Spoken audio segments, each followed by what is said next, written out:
سەبارەت بە گرنگی ئاڵاوە ڕۆژی ئاڵاوە هەروە یەکدەنگی و کۆدەنگی لایەنەکان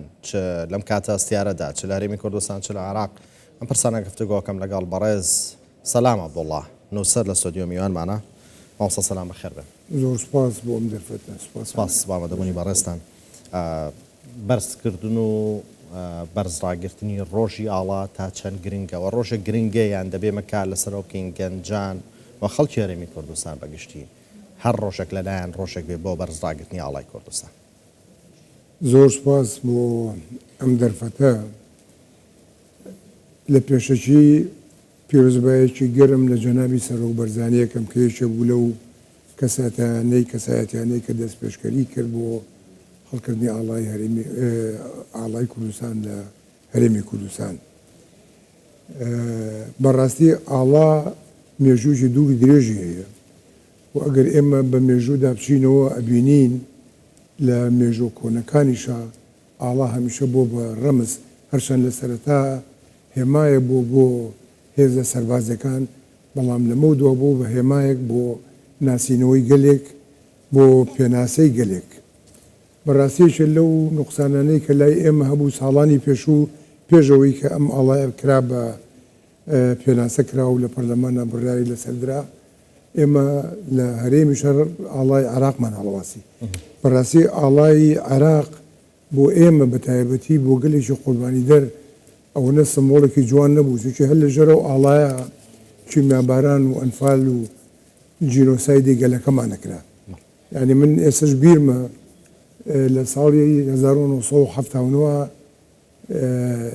لە سوید بووم، زمانی سویدی مەخوێن، مامۆساکە لێ پرسین ئێوە خەڵکی چه وڵاتێکن؟ ئاڵەکەمان پیشابن و وڵاتەکەتان. بەڕاستی بۆ من کە هاتە سەر من زۆری حراج بووم، حەزیشم نەکرد بڵێم من عێراقیم، تووشی ئەو عێراقی کە منی ڕاو نابوو، من لەوێدا بووم بە پەنابەر هیچ جێی شانازی من نەبوو، لەبەرەوە وتم من خەڵکی کوردستانم. قوتابیەکی تیا بوو ئەوی ژۆکو ئێمە، بەڵام خەڵکی ئێران بوو بزانم ئازەربایجانیش بوو، هەر بۆکو تەحەدایە وتی کامەتە کامەیە ئاڵاکەتان، کامەیە وڵاتەکەتان. بەڕاستی ئەوە یعنی بۆ ئێمە زۆر کارەسات بوو، ناخۆش بوو کە وڵات بین و نەتەوە بین و خاوەنی ئەو هەموو قوربانیدانە بین، بەڵام ئاڵایەکی خۆمان نییە کە پێناسەمان کە. وابزانم زۆربەی زۆری ئەو پەنابەرانە لە وڵاتە جیاجەکان بەرەنگەرم بوو. بۆیە خۆشبەختانە لە 1990 کە پەرلەمانی هەرێمی کوردستان ئەو بڕیارەیدا کە ئاڵای کوردستان بەڕسمی بناسێنێ و ئەوەش بوو لە 2004 ڕۆژی 7 دیسەمبەر کرا بە ڕۆژی ئاڵا هەروەک ڕۆژی دایکیش، کە ئێستا خۆشبەختانە لەسەر هەموو دامودەزەکانی حکوومەت و لە پێناسەیە کە بۆ گەلەکەمان کە ئێستا تەنانەت لە گۆگڵ و لەوانەشە ئەترافی پێکراوە. خۆشمان دیمان کە جەنابی سەرۆک بۆچێ بۆ وڵاتان ئەو ئاڵا جوانی خۆمان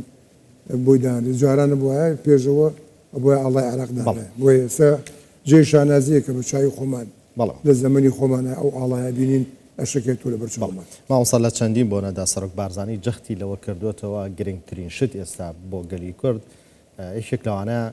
ئینتیمای گەنجانە، دەبێت گەنجان ڕابێنرێن لەسەر ئینتیمان بۆ خاک و نیشتیمان و ئاڵای وڵاتەکان هەبێت. چی بکەین بۆ ئەمە کە گەنجان ئەمە ئینتیمایان هەبێت ئەوە گەر کەم بۆ زیاتر بێتەوە جارێکی دیکە؟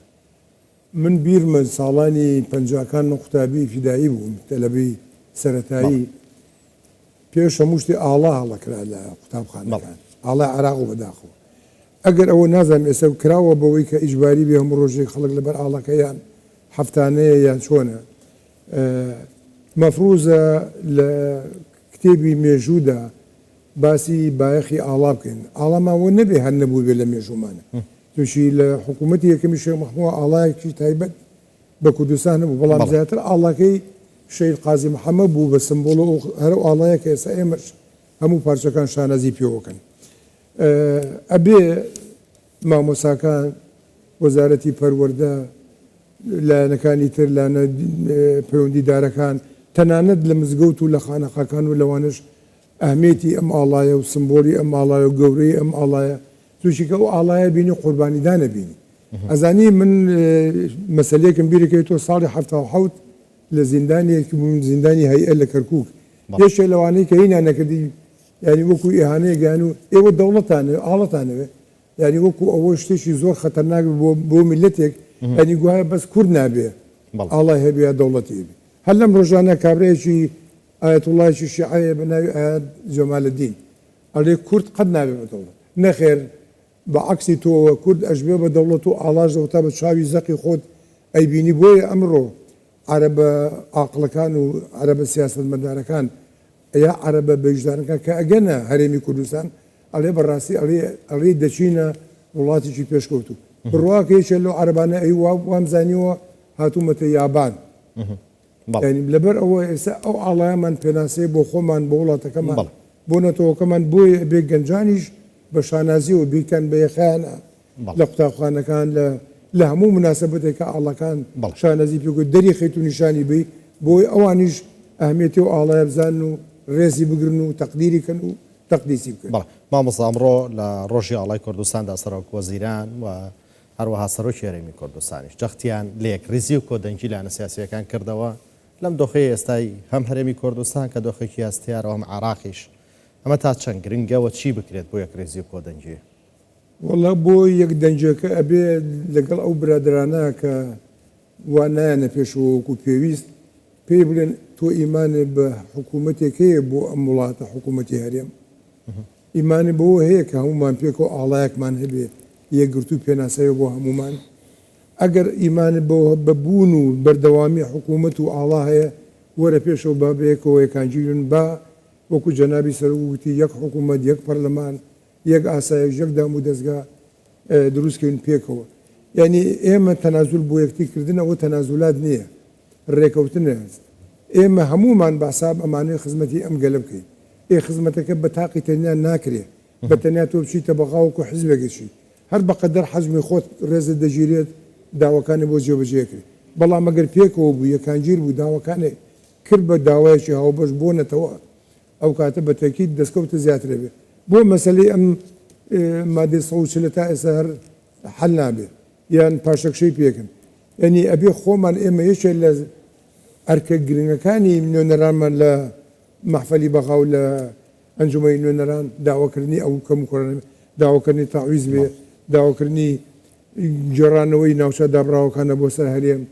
جێڕانەوەی بوجێ هەرێمەوەکو خۆی واسەنان لەو یاریکردنە بە قوت و بوجێ خەڵک ئەوانە بەڕاستی بە تەنیا بە حیزبە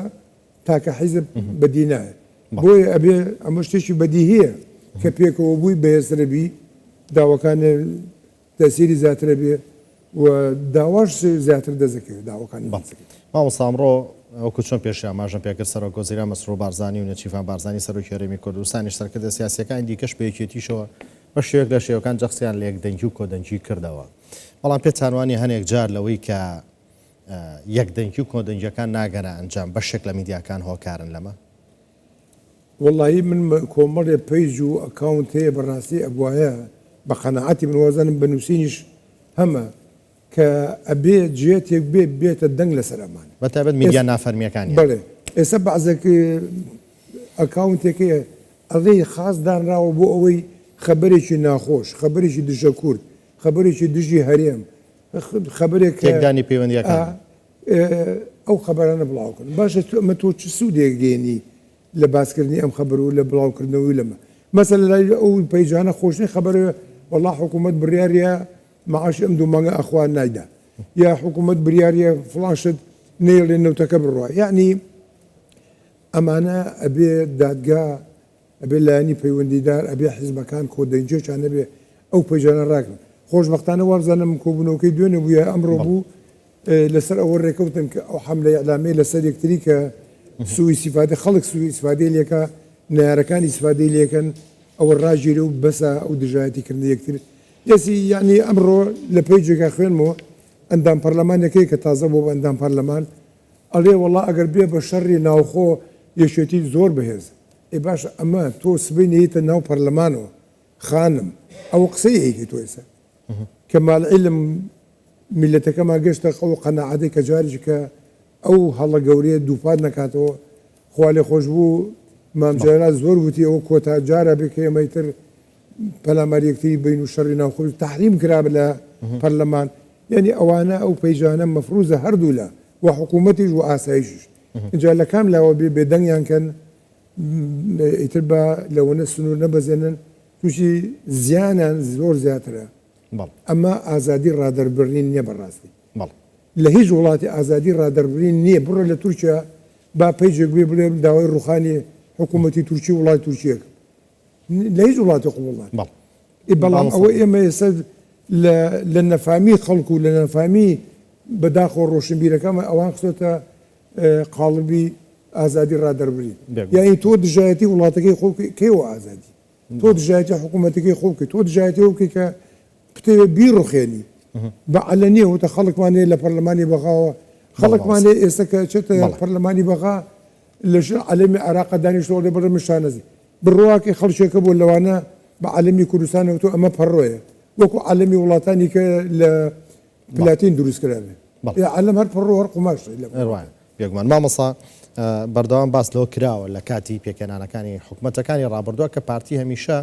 لە پێناو پێکێنانی حکوومەت و پاراستنی هەرێمی کوردستان و قواری هەرێمی کوردستانە قوربانی داوە لە بەشی خۆی خۆش بووە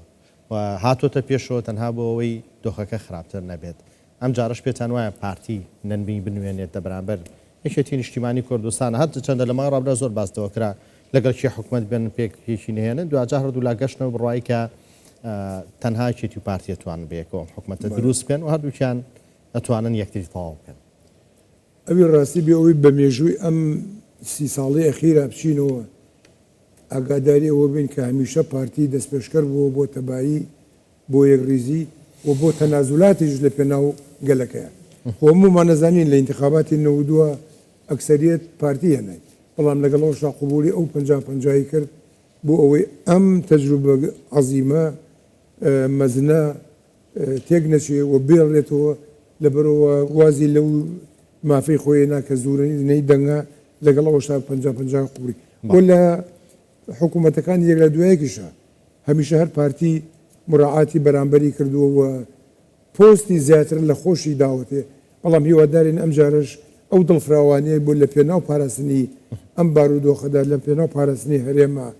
لە پێناو پاراستنی ئەم دەستکەوتانە ئەگە هەردوو لار نەرمی بنوێنن ئەگە پارتیش وەکو براگەورەیە وەکو جەنابی سەرۆک لێبوردەیی و دڵفراوانی خۆی هەیە مەحاولە بکەن کە یەکتر نزیک بنەوە بۆ تەنازول بۆ یەکترکردنیش هیچ نەنگی و کەمی نییە بەڵ بەڕێز مامۆستا سەلام عەبدوڵڵاه نووسەر سوپاس بۆ ئامادەبوونت لە ستودیۆی کوردستان سوپاس بۆ ئێوە سوپاس بەخێرات